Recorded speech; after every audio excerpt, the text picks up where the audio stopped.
look at them, you're like, okay, well, maybe it's not actually the deep state, every single institution, all of the media, all of the world, all of academia, and all of the politicians against him. Maybe it's just kind of like a bad person who's not very good at getting his job done.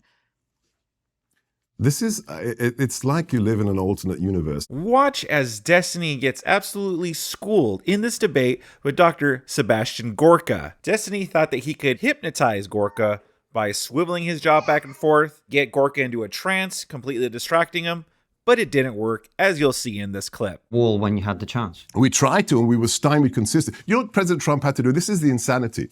The protestations from the establishment were hysterical. We had to repurpose DOD funds and say the border is actually a national security issue if you've got terrorists coming across the border. We had to repurpose national security funds to build the border and buy the steel to build the wall. That took us over a year. What does Joe Biden do? He comes into the administration, and the steel members that we had bought to secure the border, he sold them for scrap iron. That's why it's deliberate, and that's why he's a human trafficker. All right. I mean, that pretty much sums it all up. Good night, everybody. We're done here.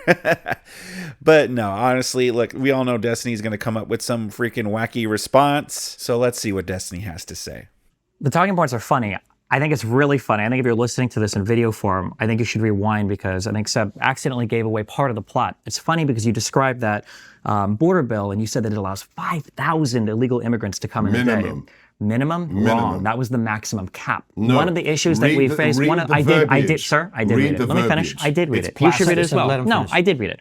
And it's funny because what you'd said later on was that we were seeing numbers sometimes in excess of 12,000 per day. Mm-hmm. The reason why that bill was so important, one of the things that would have been nice is it would have actually placed a cap on the amount of people that were coming in and claiming asylum. That 5,000 per day would have said that once we hit this cap, we are not processing anybody else. You could have the most legitimate asylum claim in the world, and we would not allow you into this country, which was already about to be challenged by a ton of legal people around the United States. And I think the there were international bodies as well, because whether or not you can cap asylum seekers is still an internationally debated topic, but that is what that legislation seeks to do. If you feel, again, so passionately about the border, why didn't we pass any bipartisan infrastructure or bipartisan immigration legislation? Why did Trump shut it down? Because you have to have the other side acting in good faith. You can say that, but you did. If you really truly believe that the other side is at fault, then it seems like you need a candidate besides Trump because Trump wasn't able to get anything done when he was president. You just said it yourself that Trump had to repurpose DOD funds to do it. Trump had a larger margin in Congress. Trump had all three branches of government and accomplished less than Biden did when it came to legislation, when it came to the border, when it came to infrastructure, when it came to foreign policy, when it came to almost every single aspect of running this country. And Trump was the one that came in saying, I'm the business guy. I can bring people together. I can get these things done because I know how to get people to work together. And all I hear from people once Trump left office was, well, the deep state got me and it was the other guys and I couldn't do anything and I had to take money from the DOD to do it and I couldn't figure anything out and blah, blah, blah. And now that he's out of office, supposedly running for America, despite the fact that what he's really running for is so that he can pardon himself from his crimes and be immune from hopefully state charges, what he's really running for, is to save himself. And that's why he didn't care about the border. That's why he tries to continue the border problems. He wasn't able to fix it when he was in office because he's more concerned with his reputation than actually bringing people together to get anything done. I don't understand how, even if you believe everything that you've said, that asylum seeking is an issue, that illegal immigration is an issue, even if you believe that these are issues that are brought by Democrats intentionally and they're destroying the country, which are all ridiculous claims, Donald Trump is not the guy to fix them because he already proved that he couldn't do it once. All right, so we can go back and forth saying, I read this, I read that. We can go back and forth like your jaw from side to side. We can do that all day. That's what he should have said. Look it up for yourselves. Everybody can do that, okay? I just want it to be common sense.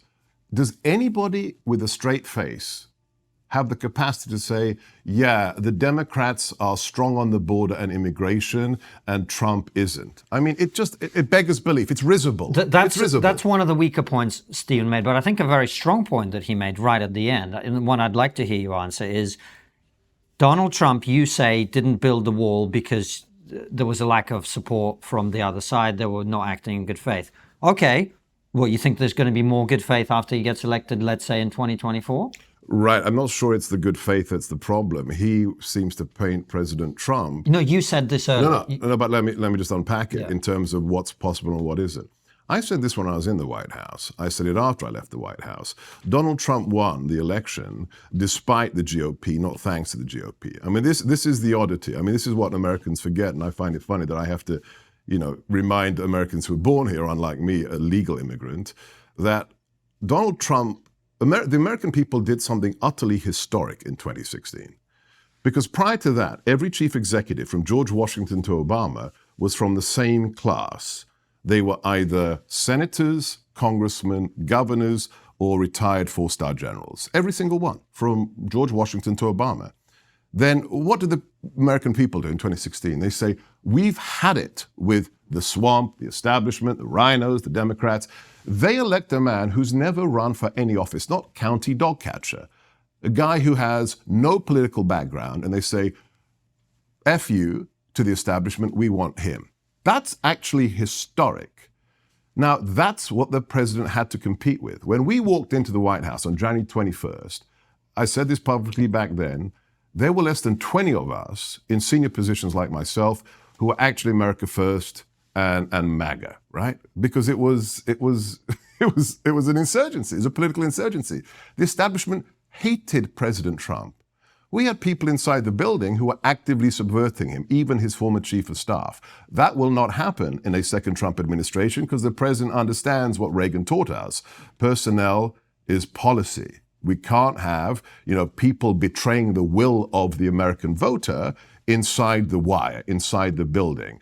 It's more than just, oh, well, he didn't pass legislation. He actively had people who believe in the footsie under the table with the other side. I'll get my cushy, lobbyist job after I leave Congress. That's changed in the last 8 years.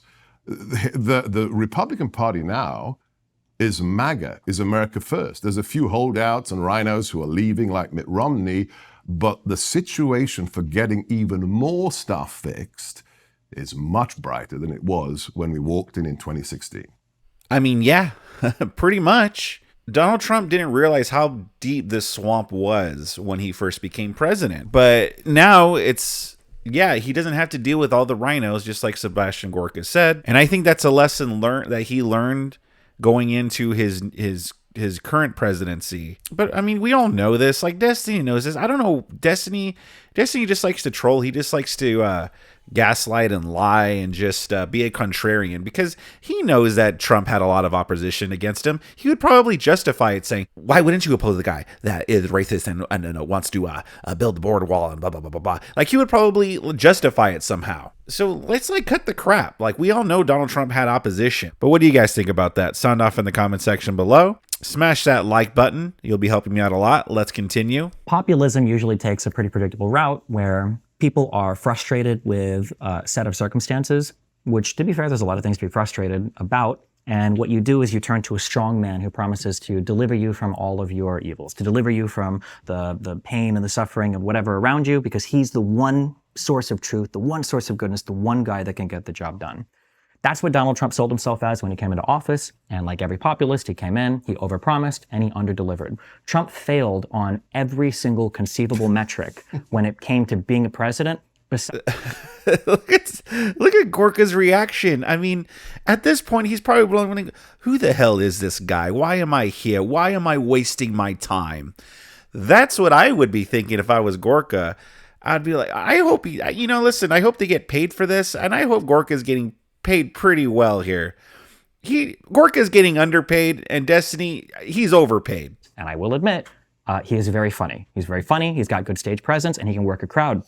That's why the economy was pretty good during his period until COVID hit. The economy was good, but I mean, you can Google markets, you can look at indicators, everything had been hitting all-time highs since 2013 under Obama, right? Ever since the economy crashed after 2007 and started to recover, that same recovery happened under Trump. And it was happening with pretty low interest rates, and it was just a carry on from Obama's administration. People will say, well, the economy was really good under Trump. What did Trump even do? He did a bunch of tax cuts, and that's it. He didn't really do much else. Hold on. And then as a quick thing again, I'm sorry, but my managerial experience in the ordinary world, outside of the YouTube world I live in now, is limited.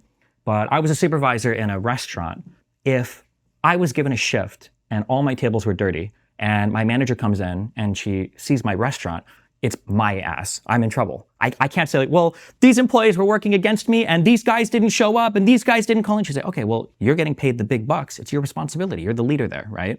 When Trump was coming into office, because I am an ardent capitalist, the only redeeming quality I saw was, well, okay, he is a business guy. So at the very least, maybe he's got some comprehension in terms of how to get people who with different opinions to actually work together. And he is the most divisive leader in like all of U.S. history, or at least in recent U.S. history. The idea that, even his former chief of staff was against him, like that's a point in favor of Trump. These are your people. You're nominated. How is it that every person that's worked with him, how is it that his former attorney generals, his chiefs of staff, his personal friends, his personal lawyers, when you have this many people around you that are saying to the rest of the world, don't trust this guy. This guy is no good. I don't work with him anymore. I don't trust this guy anymore. Like, at what point do you look at him and you're like, okay, well, maybe it's not actually the deep state, every single institution, all of the media, all of the world, all of academia, and all of the politicians against him. Maybe it's just kind of like a bad person who's not very good at getting his job done.